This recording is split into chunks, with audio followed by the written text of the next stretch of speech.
Hello दोस्तों, आपका हमारे चैनल डॉक्टर मेडिको पे स्वागत है। आज हम बात करने वाले हैं neural control and coordination NCERT line to line. तो चलिए हम शुरू करते हैं अपने चैप्टर को। तो हम लोगों को सब पता है कि सारे आर्गन मिलजुल के क्या करते हैं, एक कोऑर्डिनेटेड मैनर में अपना काम करते हैं। तो चाहे आर्गन हो चाहे आर्गन सिस्टम हो, ये सब कोऑर्डिनेटेड मैनर में काम करते हैं। क्यों काम करते हैं? क्योंकि ये होम्योस्टेसिस को मेंटेन कर सकें। होम्योस्टेसिस क्या होती है? फिजियोलॉजिकल बैलेंसिंग, यानी हमारी जो बॉडी है वो वेल प्रॉपर यानी कि अच्छी तरीके से काम कर सके, उसको बोलते हैं होम्योस्टेसिस। तो कोऑर्डिनेशन क्या है कि जिसमें दो या दो से ज़्यादा आर्गन आपस में इंटरेक्ट करते हैं और मिलजुल के काम करते हैं। जैसे जब हम फिजिकल एक्सरसाइज करते हैं तो हमें एनर्जी की ज़रूरत पड़ती है। तो जिसकी वजह से एनर्जी की ज़रूरत क्यों पड़ती है? क्योंकि मस्कुलर एक्टिविटी को मेंटेन करना है। तो फिजिकल एक्सरसाइज के समय में मस्कुलर एक्टिविटी बढ़ जाती है, जिसकी वजह से एनर्जी की डिमांड बढ़ जाती है। जब एनर्जी की डिमांड बढ़ेगी तो ऑक्सीजन सप्लाई भी बढ़ जाती है। जब ऑक्सीजन सप्लाई बढ़ती है तो क्या होगा? रिस्पायरेशन की रेट भी बढ़ जाती है, जिसकी वजह से हार्ट बीट हो गया, ब्लड फ्लो हो गया, ये सब सारी चीज़ें बढ़ जाती हैं। कुछ समय के बाद में जब हम फिजिकल एक्सरसाइज को स्टॉप कर देते हैं तो उस समय हमारी नर्व की एक्टिविटी, लंग्स, हार्ट, किडनी, ये सब क्या करते हैं? अपनी नॉर्मल कंडीशन में वापस आ जाते हैं। तो मसल्स का फंक्शन, लंग्स का फंक्शन, हार्ट, ब्लड वेसल्स हो गया, किडनी हो गया, और भी बहुत सारे आर्गन हैं, ये आपस में मिलजुल के यानी कोऑर्डिनेटेड मैनर में काम करते हैं। वाइल परफॉर्मिंग फिजिकल एक्सरसाइज, जब हम फिजिकल एक्सरसाइज करते हैं तो muscles, lungs, heart, blood vessels, kidney और बहुत सारे आर्गन मिलजुल के आपस में काम करते हैं। तो इसको बोलते हैं होम्योस्टेसिस। ये हमारी क्या है? सारे आर्गन मिलजुल के काम करते हैं ताकि हमारी फिजियोलॉजी आराम बिल प्रॉपर मेंटेन रहे। तो हमारी बॉडी में एक न्यूरल सिस्टम होता है, एक इंडोक्राइन सिस्टम होता है। तो न्यूरल सिस्टम, इंडोक्राइन सिस्टम, ये आपस में मिलजुल के कोऑर्डिनेट मैनर में अपना काम करते हैं और integrate all activity of organ so that they function in synchronized function. तो न्यूरल सिस्टम और इंडोक्राइन सिस्टम, ये दोनों सिस्टम आपस में कोऑर्डिनेट और इंटीग्रेट होकर के हमारे आर्गन की एक्टिविटी को मेंटेन करते हैं, यानी इनका फंक्शन सिंक्रोनाइज्ड होता है। सिंक्रोनाइज मतलब साथ साथ होता है। न्यूरल सिस्टम क्या करता है? न्यूरल सिस्टम जो है ये नेटवर्क एक बनाता है, जो पॉइंट टू पॉइंट कनेक्शन। तो न्यूरल सिस्टम में पॉइंट टू पॉइंट कनेक्शन होता है, क्विक कोऑर्डिनेशन होता है। इंडोक्राइन सिस्टम जो है, और endocrine system provide chemical integration with hormone. Endocrine system क्या करता है? एक केमिकल तरीके से केमिकली सारे आर्गन को जोड़ने का काम करता है, उसको बोलते हैं हार्मोन। तो इंडोक्राइन सिस्टम हार्मोन देता है, न्यूरल सिस्टम क्या करता है? एक्शन पोटेंशियल जनरेट करता है। तो यहाँ पे क्या देखने वाले हैं न्यूरल सिस्टम में? ह्यूमन न्यूरल सिस्टम में उसका नर्व कंडक्शन कैसा है, ट्रांसमिशन ऑफ नर्व इम्पल्स, और इम्पल्स का कंडक्शन सिनेप्स से कैसा होता है। तो अब देख लेते हैं न्यूरल सिस्टम। तो सारे एनिमल का न्यूरल सिस्टम जो है वो हाईली स्पेशलाइज्ड सेल से बनता है, जिनको न्यूरॉन्स बोलते हैं। ये न्यूरॉन क्या करते हैं? डिटेक्ट करते हैं, रिसीव करते हैं और अलग अलग स्टिमुलाई को ट्रांसमिट भी करने का काम करते हैं। तो न्यूरॉन क्या होते हैं? हाईली स्पेशलाइज्ड सेल हैं जो सारे एनिमल में पाए जाते हैं, ऑल एनिमल में। इनका काम क्या है? डिटेक्ट करना, यानी कि अलग अलग स्टिमुलस को डिटेक्ट करना, रिसीव करना और उनको ट्रांसफ़र करना।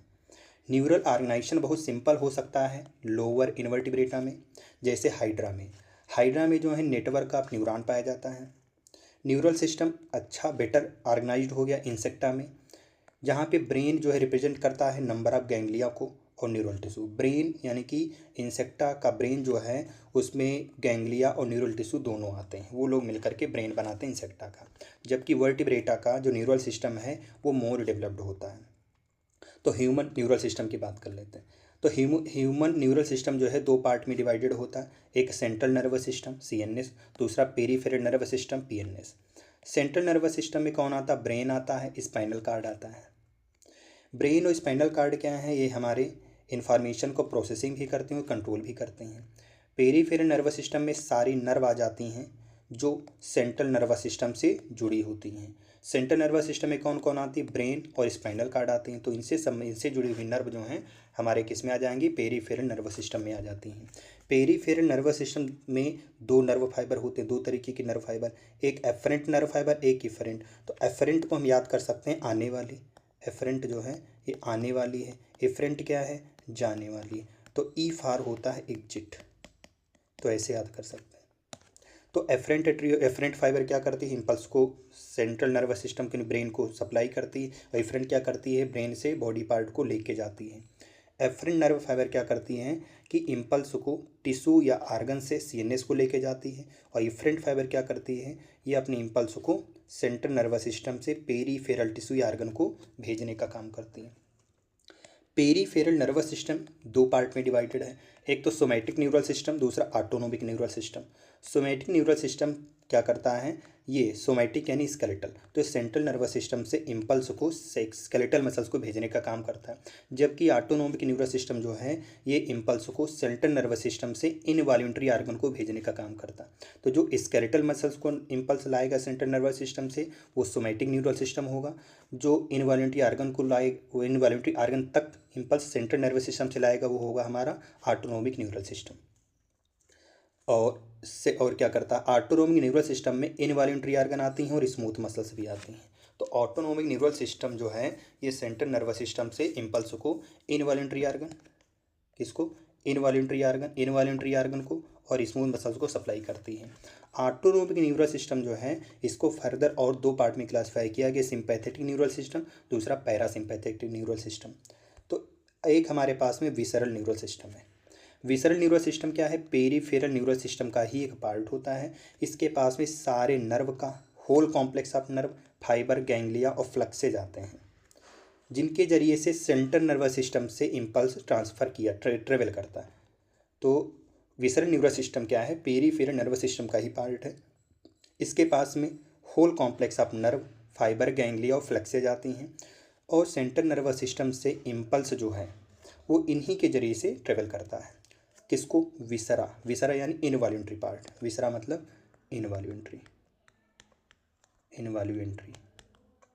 आर्गन, ठीक है।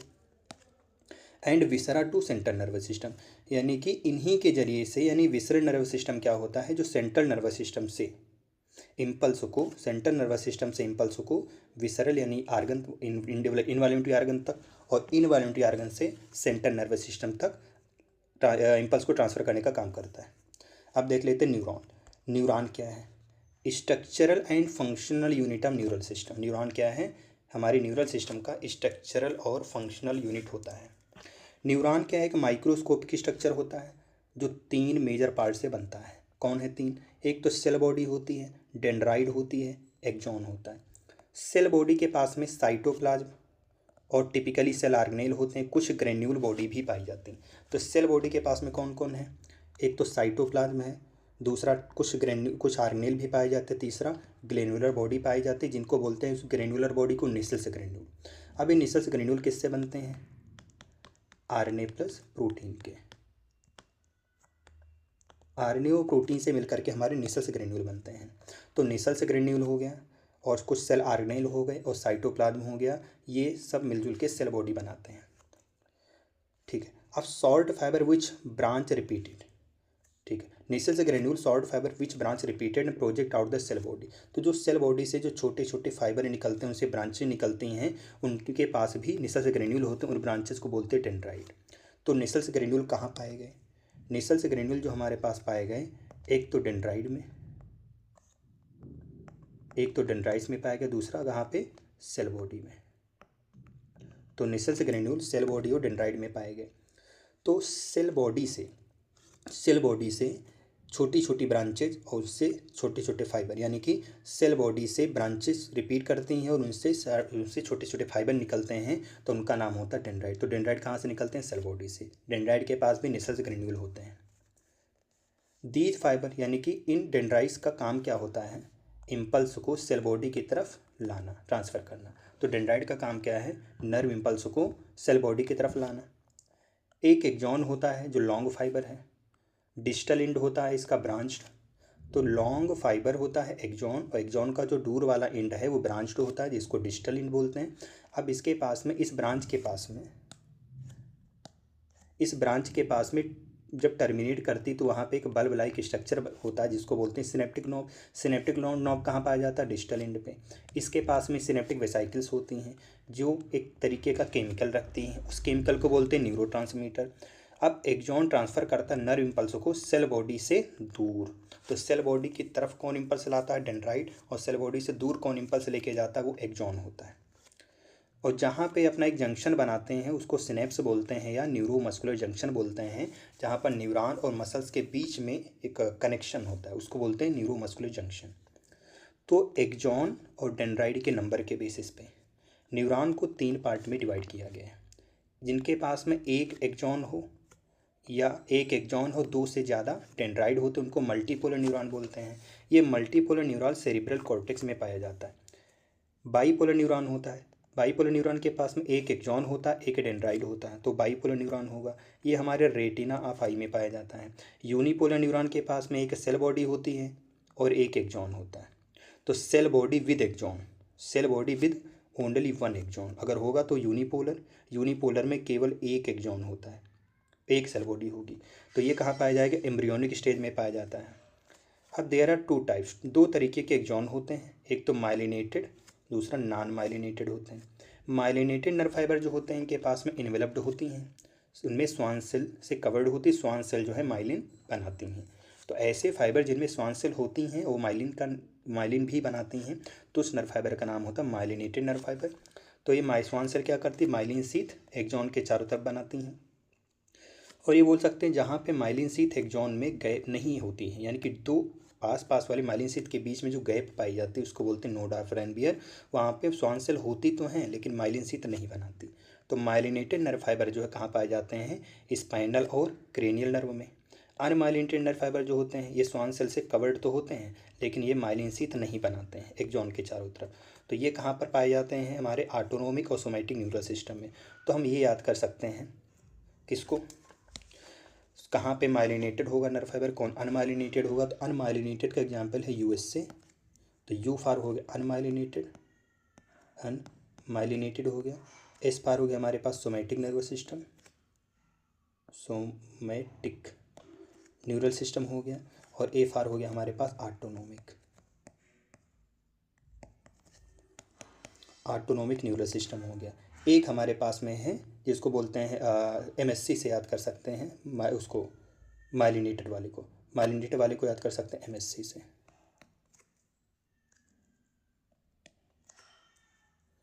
एमएससी से एम फार हो गया माइलिनेटेड, माइलिनेटेड नर्व फाइबर हो गया, ठीक है।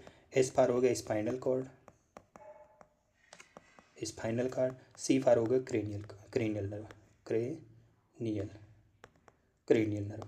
तो स्पाइनल नर्व कितनी होती है? 31 पेयर्स होती हैं और क्रेनियल नर्व 12 पेयर्स होती हैं, ठीक है। तो क्रेनियल नर्व कितनी? 12 पेयर्स होती हैं और स्पाइनल कॉर्ड 31 पेयर होती हैं। और ये इसको याद कर सकते हैं माइलिनेटेड। तो माइलिनेटेड नर्व फाइबर जो है इस स्पाइनल कॉर्ड और क्रेनियल नर्व आ जाती हैं, और अनमाइलिनेटेड में सोमैटिक न्यूरल सिस्टम और ऑटोनोमिक नर्वस सिस्टम आ जाते हैं हमारे पास, ठीक है। अब देखते हैं नर्व इम्पल्स कैसे जनरेट होता है और कैसे कंडक्ट होता है। तो एक डायग्राम इसमें दिया गया वो देख लेते हैं। तो ये जो हमको दिखाई गई छोटी छोटी जो ब्रांच हैं, ये जो छोटी छोटी जो ब्रांच दिखाई गई इनको डेंड्राइट बोलते हैं। तो यहाँ पे जो छोटे छोटे जो ग्रेन्यूल देख रहे हैं इनको बोलते हैं निसल्स ग्रेन्यूल। निसल्स ग्रेन्यूल जो है तुम्हारी सेल बॉडी है, तो सेल बॉडी में भी पाए गए, ये हमारी डेंड्राइट है। तो Nissl's granule dendrite cell body दोनों में पाए गए। ये इसका क्या है? न्यूक्लियस है, ठीक है। और ये हमारे पास में स्वान सेल पाई गई हैं, देखो ये स्वान सेल पाई गई हैं। तो ये तुम्हारा स्वान सेल पाई गई तो इसको बोलते हैं माइलिनेटेड नर्व फाइबर, और ये हमारा एक्सॉन हो गया, ठीक है। और यहाँ पे जो गैपिंग पाई जा रही है जहाँ पे आपका माइलिन शीथ, यानी कि जहाँ पे हमारा कवरिंग नहीं है, माइलिन शीथ नहीं, उसको बोलते हैं नोड ऑफ रैनबियर। और ये हमारा एक्सॉन का टर्मिनल है, इसके पास में लोब पाया जाए सिनेप्टिक लोब। इस सिनेप्टिक लोब के पास में क्या होगा? सिनेप्टिक वेसाइकिल्स यानी कि न्यूरोट्रांसमीटर होता है, न्यूरोट्रांसमीटर इसके पास पाया जाता है, ठीक है। तो जनरेशन कंडक्शन नर्व इम्पल्स देख लेते हैं। तो न्यूरॉन्स क्या है? एक्साइटेबल सेल होती हैं। क्यों होती हैं? क्योंकि इनकी मेम्ब्रेन जो होती है पोलराइज्ड स्टेट में रहती है, ठीक है। तो अलग अलग तरीके के आयन होते हैं, आयन चैनल होते हैं जो न्यूरल मेम्ब्रेन पे प्रेजेंट होते हैं। तो उनमें से एक है सोडियम चैनल, एक है पोटेशियम चैनल। तो ये जो चैनल होते हैं सेलेक्टिवली परमेबल होते हैं, यानी कि ये आयन चैनल जो है सेलेक्टिवली परमेबल है अलग अलग आयनों के लिए। तो ये जो आयन चैनल हैं न्यूरल मेम्ब्रेन के ऊपर पाए जाते हैं। ये आयन चैनल सेलेक्टिवली परमेबल हैं अलग अलग आयंसों के लिए। जब न्यूरॉन जो है किसी भी तरीके का इम्पल्स कंडक्शन नहीं करता है तो उसको रेस्टिंग फेज बोलते हैं। तो रेस्टिंग फेज में एक्सोनल मेम्ब्रेन जो होती है वो ज़्यादा परमेबल होती है पोटेशियम के लिए और लगभग सोडियम के लिए इम्परमेबल हो जाती है। इसी तरीके से जब मेम्ब्रेन इम्परमेबल होती है, similarly the membrane is impermeable to negatively charge protein present in axoplasm. तो ये बोल सकते हैं रेस्टिंग स्टेज में किसके किसके लिए आपकी जो एक्सोनल मेम्ब्रेन है वो परमेबल होगी। तो मोर परमेबल होती है पोटेशियम आयन के लिए और मोर परमेबल हो जाती है किसके लिए, लेस परमेबल हो जाती है यानी कि इम्परमेबल होती है सोडियम के लिए और निगेटिवली चार्ज प्रोटीन के लिए भी इम्परमेबल होती है। निगेटिवली चार्ज प्रोटीन जो एक्सोप्लाज्म में पाई जाती है। ठीक है, तो रेस्टिंग फेज में सोडियम आयन और निगेटिवली चार्ज प्रोटीन के लिए एक्सोनल मेम्ब्रेन इम्परमेबल होती है और पोटेशियम आयन के लिए ज़्यादा परमेबल होती है। ठीक है, अब देखते हैं आगे क्या है। द एक्सोप्लाज्म के अंदर इनसाइड द एक्सोन के अंदर एक्सोप्लाज्म होता है, वहाँ पर हाई कंसंट्रेशन पोटेशियम आयन की होती है और निगेटिवली चार्ज प्रोटीन की होती है और लो कंसंट्रेशन सोडियम की होती है। ठीक है, ओके। तो रेस्ट यानी कि एक्सोन के अंदर एक्सोप्लाज्म में पोटेशियम आयन की कंसंट्रेशन ज़्यादा है, निगेटिवली चार्ज प्रोटीन की ज़्यादा है। तो ये समझ लो जहाँ जहाँ पोटेशियम होगा वहाँ वहाँ उसके साथ में निगेटिव चार्ज प्रोटीन होगी, निगेटिव चार्ज प्रोटीन होती है। और जहाँ जहाँ सोडियम होता है वहाँ वहाँ पॉजिटिव चार्ज होती है। ठीक है, जहाँ जहाँ सोडियम होगा वहाँ वहाँ पॉजिटिव चार्ज प्रोटीन होती है। ठीक है, तब देख लेते हैं। तो इन कंट्रास्ट फ्लूइड के बाहर जो है वो पोटेशियम आयन कम है और सोडियम आयन ज़्यादा है।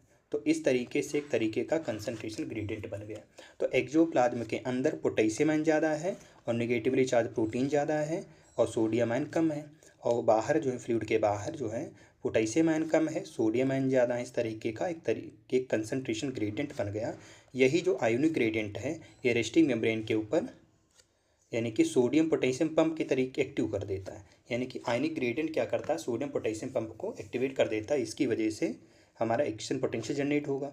तो जब सोडियम पोटेशियम पंप जब काम करती है तो 3 सोडियम बाहर जाते हैं। तो इसको याद करने की जो ट्रिक है वो देख लेते हैं, नोकिया।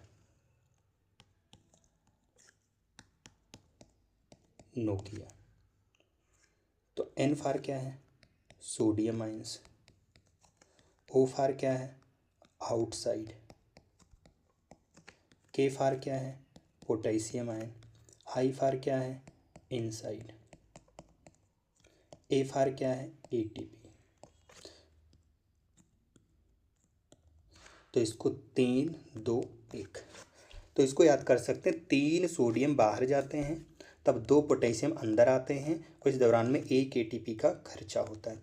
तो हमारे पास में एन फार सोडियम हो गया, ठीक है, ओ फार आउटसाइड, के फार पोटेशियम और आई फार इनसाइड, 1 एटीपी का खर्चा। तो 3 सोडियम बाहर जाते हैं और 2 पोटेशियम अंदर आते हैं। इस दौरान में 1 एटीपी का खर्चा होता है, वही बोला। तो सोडियम पोटेशियम पंप जब काम करती है तो वो 3 सोडियम आयन को बाहर लेके जाती है, 2 पोटेशियम आयन को अंदर लाती है। इसका रिजल्ट क्या होता है, बाहर की सरफेस पे पॉजिटिवली चार्ज प्रोटीन आ जाती है। ठीक है, क्यों, क्योंकि सोडियम तो चला गया बाहर, सोडियम चला गया बाहर। जब सोडियम बाहर चला गया तो सोडियम के साथ में तो पॉजिटिव चार्ज प्रोटीन है, सोडियम के साथ में पॉजिटिव चार्ज प्रोटीन है। जब सोडियम बाहर चला गया तो एक्सोनल मेम्ब्रेन की जो बाहर वाली सरफेस है पॉजिटिव चार्ज हो गया, पोटेशियम अंदर आया और पोटेशियम के साथ में कौन सी प्रोटीन है, निगेटिव चार्ज प्रोटीन है। जब पोटेशियम अंदर सरफेस पे आ जाएगा तो अंदर वाली सरफेस कैसी हो जाएगी, निगेटिवली चार्ज प्रोटीन, क्योंकि निगेटिवली चार्ज प्रोटीन पोटेशियम के साथ आती रहती है और positively charge protein sodium ion के साथ रहती है। तो जब सोडियम बाहर गया तो हमारी पॉजिटिव चार्ज प्रोटीन भी बाहर चली गई। तो इस वजह से हमारी जो एक्सोनल मेम्ब्रेन है वो पॉजिटिव चार्ज की हो गई और सोडियम हमारा अंदर आ गया तो अंदर वाली सरफेस जो है वो निगेटिव चार्ज हो जाएगी। क्यों, क्योंकि सोडियम पोटेशियम के साथ में निगेटिवली चार्ज प्रोटीन रहती है। तो अब हमारा हो गया एक्सोनल मेम्ब्रेन पोलराइज। तो इलेक्ट्रिकल डिफरेंस जो है हमारी रेस्टिंग प्लाज्मा मेम्ब्रेन के अक्रॉस जो बनता है उसका नाम होता है रेस्टिंग पोटेंशियल। ठीक है, अब यहाँ पे हमको मैकेनिज्म दिखाई गई है। ठीक, तो mechanism of generation nerve impulse और कंडक्शन एक्सोन के लॉन्ग होता है। जब किसी एक साइट पे मान लेते हैं पॉइंट ए है, तो साइट ए पे जब स्टिमुलस दिया गया तो हो गई पोलराइज्ड। क्यों? क्योंकि साइट ए जो है फ्रीली परमेबल होगी सोडियम आयन के लिए। तो सोडियम आयन बहुत तेज़ी के साथ में अंदर आएगा, सोडियम आयन बहुत तेज़ी के साथ अंदर आ जाएगा, जिसकी वजह से उस जगह की पोलरिटी बदल जाएगी।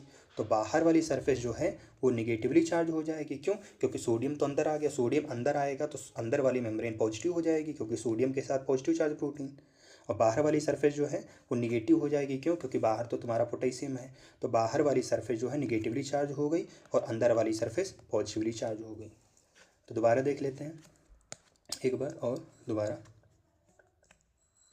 तो क्या कहते हैं, जब किसी एक फिक्स जगह पे, जो उस पॉइंट ए मान लेते हैं, तो जब किसी भी स्टिमुलस को एक साइट पे अप्लाई किया जाता है तो पोलराइज्ड हो जाती है मेम्ब्रेन। पोलराइज्ड क्यों हो जाती है? क्योंकि जैसे साइट ए पे एक्शन पोटेंशियल दिया गया तो उस साइट ए जो है सोडियम आयन के लिए परमेबल होगी फ्रीली। तो सोडियम आयन जो है बहुत तेज़ी के साथ में अंदर आ जाएगा। सोडियम आयन अंदर आ गया तो सोडियम आयन के साथ में क्या है, पॉजिटिवली चार्ज प्रोटीन है। तो अंदर वाली जो मेम्ब्रेन हो जाएगी वो पॉजिटिव हो जाएगी, बाहर वाली निगेटिव हो जाएगी, तो पोलरिटी बदल गई मेम्ब्रेन की। तो बाहर वाली सरफेस जो है निगेटिवली चार्ज हो गई और अंदर वाली सरफेस पॉजिटिवली चार्ज आ गई। तो जो मेम्ब्रेन की जो पोलरिटी है वो साइड ए पे फिर रिवर्स हो जाती है, फिर इसको बोलते हैं डीपोलराइज। तो पहले पोलराइज था फिर डीपोलराइज। तो बाहर क्या था हमारा, पहले पॉजिटिव था, अंदर निगेटिव था, तो इसको बोला गया पोलराइज्ड। फिर क्या हुआ हमारे पास में, अब अंदर हो गया पॉजिटिव, बाहर हो गया निगेटिव, तो इसको बोला गया डीपोलराइज्ड। तो इलेक्ट्रिक पोटेंशियल डिफरेंस जो है प्लाज्मा मेम्ब्रेन के क्रॉस साइड ए पे जो बना उसको बोला गया एक्शन पोटेंशियल। क्यों? क्योंकि पोटेंशियल जनरेट होने लगा। तो अब इसी एक्शन पोटेंशियल को बोलते हैं नर्व इम्पल्स। तो साइड ए पे एक्सॉन, अब उसी जगह अपोजिट साइड में साइड बी पे देखते हैं। तो साइड बी जो होती है पॉजिटिवली चार्ज होती बाहर वाली सरफेस पे, अंदर वाली चार्ज जो है इनर सरफेस पे निगेटिव चार्ज होता है। क्यों? क्योंकि अंदर तो हमारा क्या है, पोटेशियम आयन उस साइड में है। अब क्या होगा, इस समय में करंट का फ्लो होगा अंदर सरफेस पे साइड ए से बी की तरफ, ठीक है। और बाहर वाली सरफेस पे होती बी टू ए, जो कि डायग्राम में दिखाया गया है। तो यहाँ पे क्या अंदर वाली सरफेस पे कहाँ से कहाँ है, ए से बी है, और बाहर वाली सरफेस पे क्या है, बी टू ए है। तो ये हमको दिखाया गया है, ठीक है। तो अब इसमें देख लेते क्या कहता है। On the outer surface current जो है बी टू ए फ्लो होती है, जिसकी वजह से सर्किट कंप्लीट बन सके और करंट का फ्लो हो सके।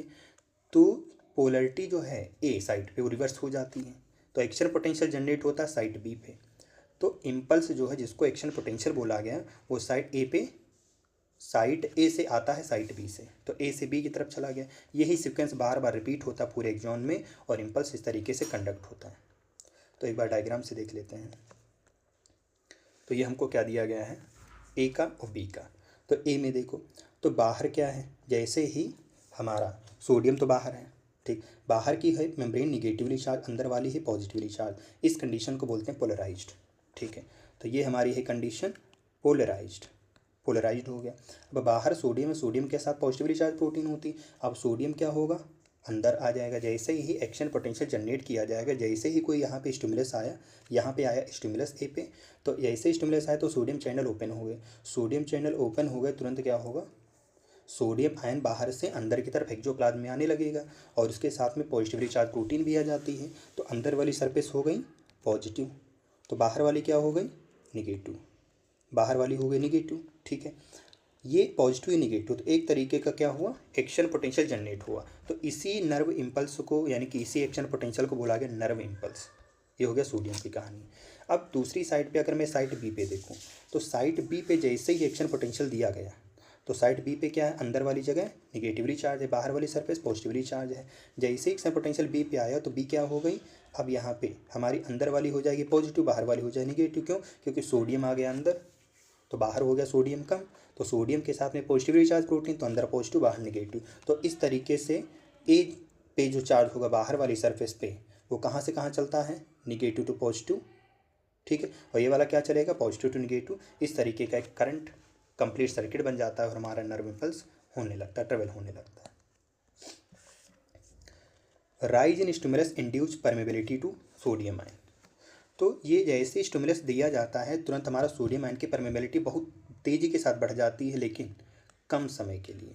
सोडियम गेटेड बहुत कम समय के लिए सोडियम चैनल ओपन होते हैं, और जैसे ही सोडियम चैनल ओपन होंगे उसके तत्काल कुछ समय के बाद में दोबारा पोटेशियम आयन की परमेबिलिटी बहुत तेज़ी के साथ बढ़ जाएगी। Fraction within a second, सेकेंडों में चीज़ें होती हैं। पोटेशियम आयन जो होगा मेम्ब्रेन के बाहर साइड में डिफ्यूज हो जाता है।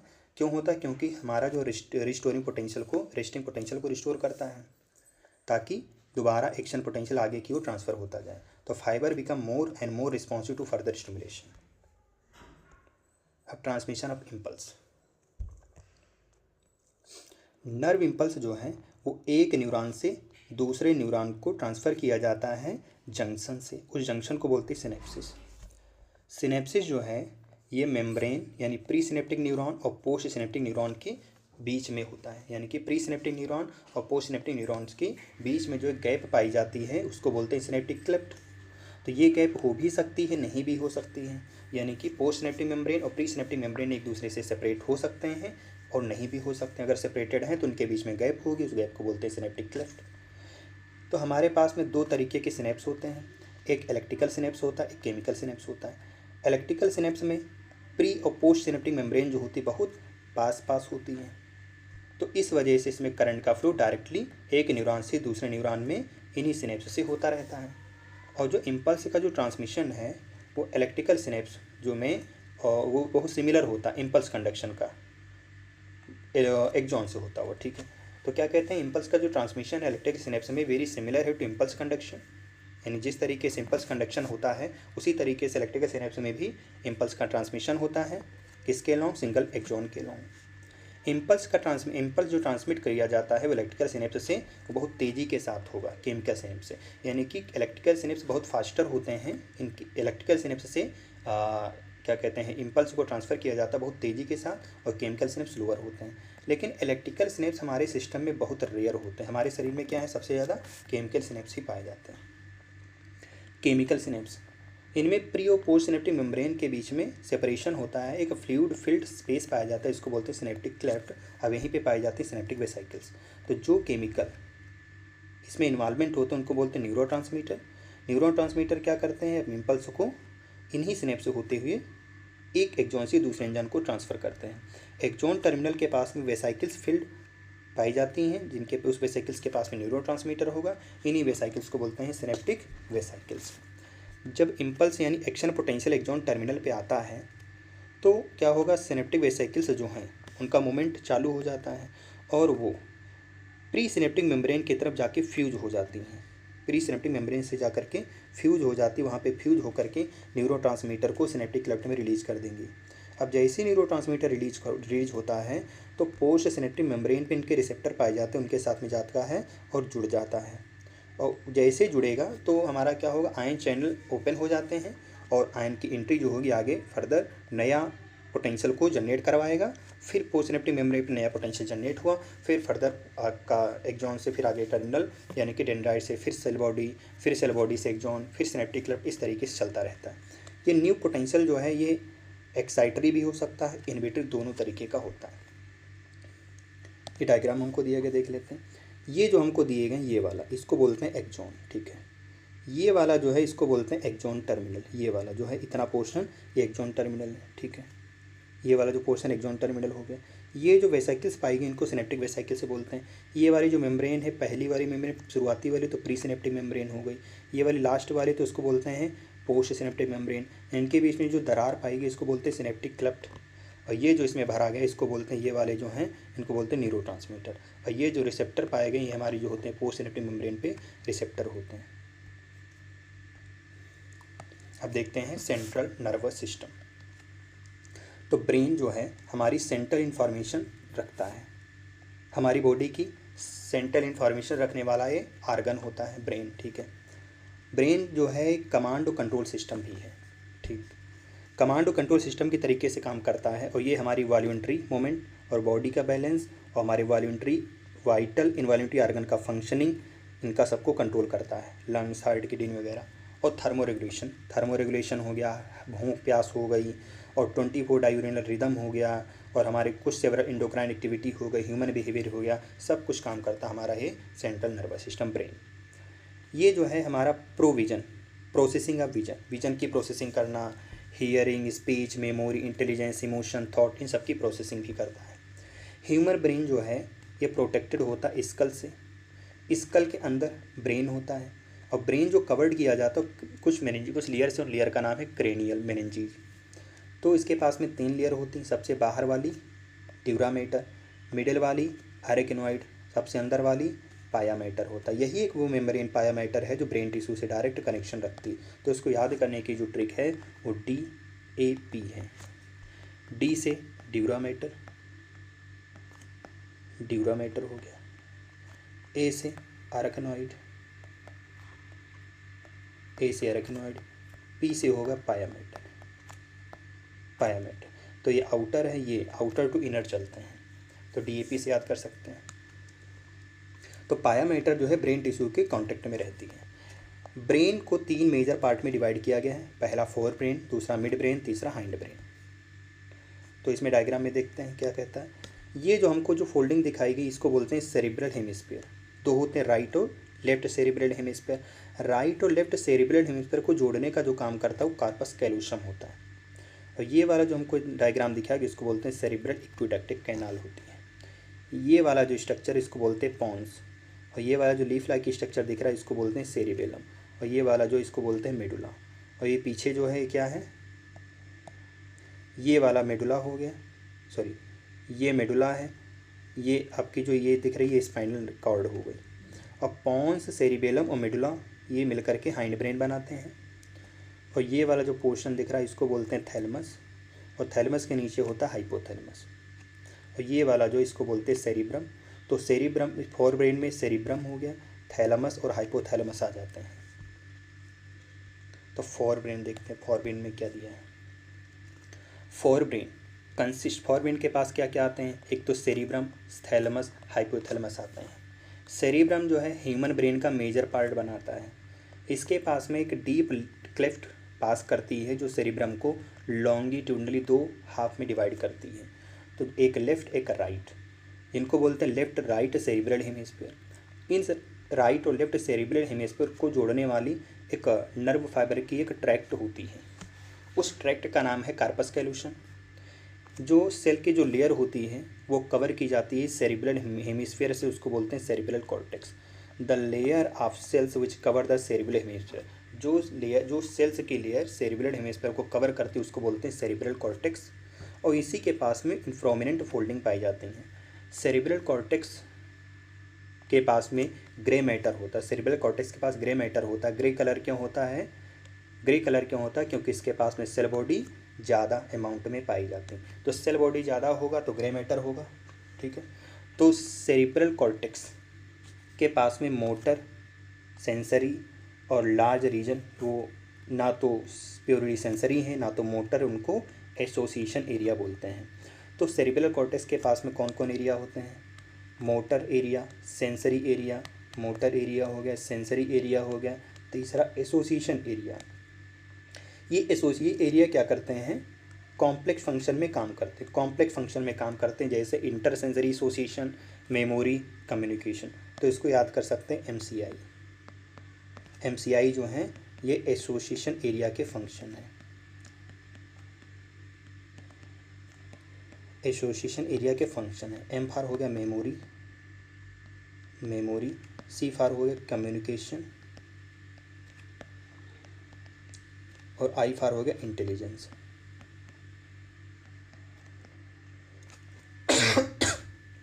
तो एसोसिएशन एरिया के जो फंक्शन हैं वो कौन कौन है, एक तो इंटरसेंसरी एसोसिएशन हो गया, दूसरा मेमोरी हो गया, तीसरा कम्युनिकेशन हो, सॉरी इंटेलिजेंस नहीं, इंटरसेंसरी एसोसिएशन है। आई फार हो गया इंटर सेंसरी, आई फार हो गया inter sensory association, inter sensory association. ये हमारे एसोसिएशन एरिया का फंक्शन होता है। फाइबर यानी ट्रैक्ट के जो फाइबर होते हैं जो माइलिन सी से कवर्ड होते हैं वो सेरिब्रल हेमिस्फीयर का इनर पार्ट बनाते हैं, ठीक है। सेरिब्रल कॉर्टेक्स के इनर पार्ट के पास में क्या होगा, यानी कि fibre of tract covered with myelin sheath which constitute the inner part of cerebral hemisphere. They give white appearance. ये वाइट अपीयरेंस देते हैं क्यों, क्योंकि इनके पास में सेल बॉडी कम पाई जाती है। अगर सेल बॉडी ज़्यादा पाई गई तो ग्रेइश अपीयरेंस, अगर कम पाई गई तो वाइट अपीयरेंस। तो इस वजह से इनको बोलते हैं वाइट मैटर। तो सेरिब्रम के पास में कुछ रैप्स पाई जाते हैं, कुछ cerebrum wraps around the structure. तो सेरिब्रम के पास में एक स्ट्रक्चर पाया जाता है, इसको बोलते हैं थैलमस। थैलमस क्या है, मेजर कोऑर्डिनेटिंग सेंटर होता है सेंसरी और मोटर सिग्नलिंग के लिए। तो मेजर कोऑर्डिनेटिंग सेंटर जो है सेंसरी और मोटर सिग्नलिंग के लिए वो कौन है, थैलमस है। एक दूसरा पार्ट होता है ब्रेन का जो थैलमस के नीचे पाया जाता है, इसको बोलते हैं हाइपोथैलमस, जो बेस ऑफ थैलमस के बेस पे होता है, जिसको हाइपोथैलमस बोलते हैं। हाइपोथैलमस के पास में बहुत सारे सेंटर होते हैं, कंट्रोल बॉडी टेम्परेचर के सेंटर, ईटिंग और ड्रिंकिंग के सेंटर होते हैं। और इनके पास में न्यूरो सिक्रेटरी सेल का ग्रुप पाया जाता है जो हार्मोन को सिक्रेट करते हैं। तो उन हार्मोन को बोला जाता है हाइपोथैलेमिक हार्मोन। तो जो सेरिब्रल हेमिस्फीयर का जो इनर पार्ट है, सेरिब्रल हेमिस्फीयर का इनर पार्ट हो गया, और कुछ डीप स्ट्रक्चर होते हैं जैसे एमिग्डाला, हिप्पोकैम्पस, ये लोग मिल करके बनाते हैं लिम्बिक सिस्टम। तो लिम्बिक सिस्टम में कौन कौन आते हैं हमारे पास, लिम्बिक सिस्टम में आता है inner part of cerebral hemisphere, दूसरी, ये पहला पार्ट हो गया inner part of cerebral hemisphere, दूसरा एमिग्डाला, तीसरा हिप्पोकैम्पस, ये बनाते हैं लिम्बिक सिस्टम, या इसी को बोलते हैं लिम्बिक लोब। तो ये क्या है, कॉम्प्लेक्स स्ट्रक्चर होता है जिसको लिम्बिक सिस्टम बोलते हैं।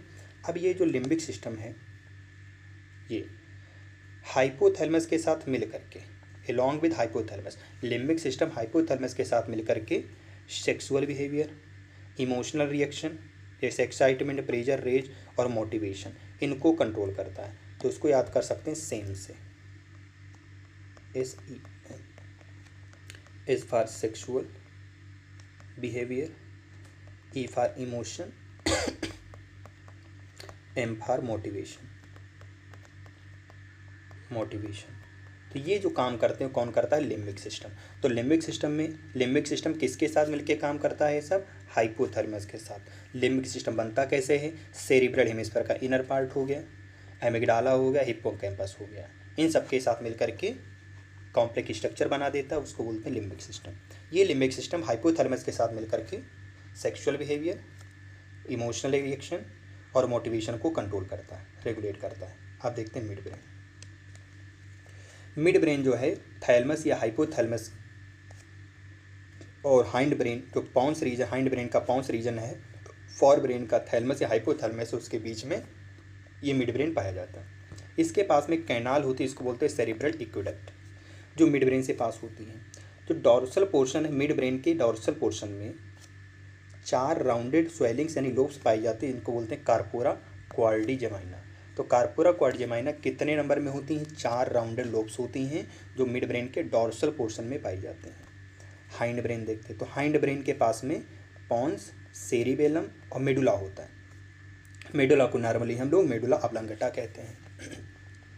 पॉन्स के पास में फाइबर ट्रैक्ट होती हैं जो ब्रेन के अलग अलग रीजन को जोड़ने का काम करती हैं।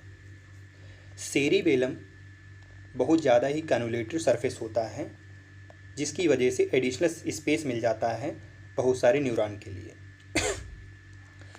ब्रेन के मेडुला जो है वो स्पाइनल कार्ड से जुड़ता है। ब्रेन का जो मेडुला है वो स्पाइनल कार्ड से कनेक्टेड होता है। मेडुला के पास में कुछ सेंटर पाए जाते हैं, कौन कौन सेंटर हैं, एक तो रेस्पिरेटरी सेंटर हो गया, दूसरा कार्डियोवैस्कुलर रिफ्लेक्स हो गया, तीसरा गैस्ट्रिक रिएक्शन हो गया। तो गैस्ट्रिक सेक्रेशन का सेंटर, कार्डियोवैस्कुलर रिफ्लेक्स का सेंटर और रेस्पिरेशन का सेंटर, ये हमारे मेडुला रीजन में पाया जाता है। 3 जो मेजर पार्ट हैं ब्रेन स्टेम को बनाने में काम करते, कौन, मिड ब्रेन, पॉन्स और मेडुला ऑब्लांगेटा।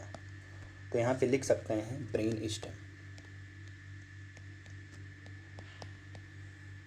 ब्रेन स्टेम में कौन कौन आते हैं, मिड ब्रेन, ब्रेन स्टेम में आता मिड ब्रेन आता है, पॉन्स आता है और मेडुला ऑब्लांगेटा आता है, मेडुला ऑब्लांगेटा। ये 3 लोग मिलकर के ब्रेन स्टेम बनाते हैं। और ब्रेन स्टेम जो है वो बनता है ब्रेन और स्पाइनल कार्ड के कनेक्शन से बनता है। यानी ब्रेन स्टेम जो है ये ब्रेन और स्पाइनल कार्ड के कनेक्शन को बनाता है। ब्रेन स्टेम जो है वो ब्रेन और स्पाइनल कार्ड के कनेक्शन को बनाने का काम करता है। ब्रेन स्टेम किससे बनता है, मिड ब्रेन से, पॉन्स से और मेडुला ऑब्लांगेटा से हमारा ब्रेन स्टेम बनता है। समरी में देख लेते हैं क्या दिया गया है। न्यूरल सिस्टम जो है ये हमारी मेटाबॉलिक और होम्योस्टैटिक एक्टिविटी को कंट्रोल करता है कोऑर्डिनेटेड और इंटीग्रेट मैनर में। न्यूरॉन जो है फंक्शनल यूनिट होते हैं न्यूरल सिस्टम का, ये एक्साइटेबल सेल होती हैं। क्यों? क्योंकि इनमें अलग अलग कंसंट्रेशन ग्रेडियंट होते हैं मेम्ब्रेन के क्रॉस, कहीं सोडियम ज़्यादा, कहीं पोटेशियम ज़्यादा, कहीं पॉजिटिवली चार्ज प्रोटीन, कहीं पॉजिटिव चार्ज बन रहा है, कहीं नेगेटिव चार्ज बन रहा है। तो एक तरीके का इलेक्ट्रिकल पोटेंशियल डिफरेंस बन जाता है रेस्टिंग न्यूरल मेम्ब्रेन के क्रॉस, उसको बोलते हैं रेस्टिंग पोटेंशियल। नर्व इम्पल्स जो है वो इन्हीं एक्सॉन मेम्ब्रेन के जरिए से ट्रांसफ़र होता है। किस फॉर्म में? वेव ऑफ डीपोलराइजेशन और रीपोलराइजेशन। डीपोलराइजेशन और रीपोलराइजेशन की एक वेव फॉर्म बनती है, उसी के जैसा नर्व इम्पल्स ट्रांसफ़र होता है, उसी के फॉर्मेट में। सिनेप्स जो है ये प्री सिनेप्टिक न्यूरॉन और पोस्ट सिनेप्टिक न्यूरॉन के मिलने से बनता है। उसके बीच में गैप अगर होगी तो उसके बीच में गैपिंग अगर है तो उसको बोलते हैं सिनेप्टिक क्लेफ्ट बोल देंगे, और जिसमें नहीं तो उसमें नहीं होगा। जिसमें नहीं होती उसमें प्री सिनेप्टिक और पोस्ट सिनेप्टिक मेम्ब्रेन बहुत ज़्यादा क्लोज होती है, और जिसमें गैप पाया जाता है उसमें प्री सिनेप्टिक और पोस्ट सिनेप्टिक मेम्ब्रेन थोड़ी बहुत दूर में होती है। जो इसमें ट्रांसमिशन इम्पल्स के ट्रांसमिशन में जो केमिकल इन्वॉल्व होते हैं वो खासतौर पे केमिकल सिनेप्स में होते हैं, इनको बोलते हैं न्यूरोट्रांसमीटर। ह्यूमन न्यूरल सिस्टम के पास में दो पार्ट आते हैं, एक तो CNS, दूसरा PNS peripheral nervous system. CNS के पास में ब्रेन और स्पाइनल कार्ड आती हैं। अब ब्रेन को 3 मेजर पार्ट में डिवाइड किया गया, पहला फोर ब्रेन, दूसरा मिड ब्रेन, तीसरा हाइंड ब्रेन। फोर ब्रेन के पास में सेरिब्रम, थैलमस और हाइपोथैलेमस आते हैं। सेरिब्रम जो है ये लॉन्गिट्यूडनली 2 हाफ में डिवाइडेड होती है, एक राइट एक लेफ्ट सेरिब्रल हेमिस्फीयर। इन दोनों को जोड़ने का काम करती है कॉर्पस कैलोशन। ठीक है। फोर ब्रेन का एक इम्पॉर्टेंट पार्ट है जिसको बोलते हैं हाइपोथैलेमस, ये हमारी बॉडी टेम्परेचर को, ईटिंग और ड्रिंकिंग को भी कंट्रोल करता है। सेरिब्रल हेमिस्फीयर का जो इनर पार्ट हो गया और डीप स्ट्रक्चर जो इससे पास होते हैं उसमें से एमिगडाला, हिप्पोकैम्पस हो गया, एक कॉम्प्लेक्स स्ट्रक्चर बनाते हैं, इसको लिम्बिक सिस्टम बोलते हैं। लिम्बिक सिस्टम क्या करता है? Olfaction, autonomic response, regulation, sexual behaviour, expression of emotional reaction, motivation, इनको सबको कंट्रोल करता है, गवर्न करता है। मिड ब्रेन जो है ये हमारी विजुअल, टेक्टाइल और ऑडिटरी इनपुट्स को रिसीव करता है, यानी कि सुनने की और देखने की जो क्षमता है वो किससे संबंध रखती है? मिड ब्रेन से।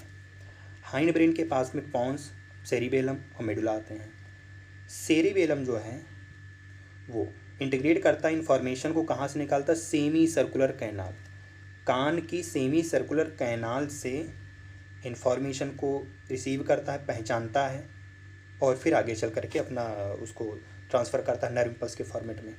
तो क्या बोला था? Cerebellum integrate information receive from semi circular canal of year and auditory system. इनसे इन्फॉर्मेशन को रिसीव करेगा, फिर एनालिसिस करेगा, फिर अपना नर्व इम्पल्स में ट्रांसफ़र कर देता है।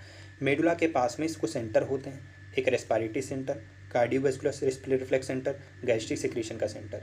पॉन्स के पास फाइबर ट्रैक्ट होते हैं जो ब्रेन के अलग अलग रीजन को जोड़ने का काम करते हैं। तो ये हमारा neural content coordination chapter complete हुआ।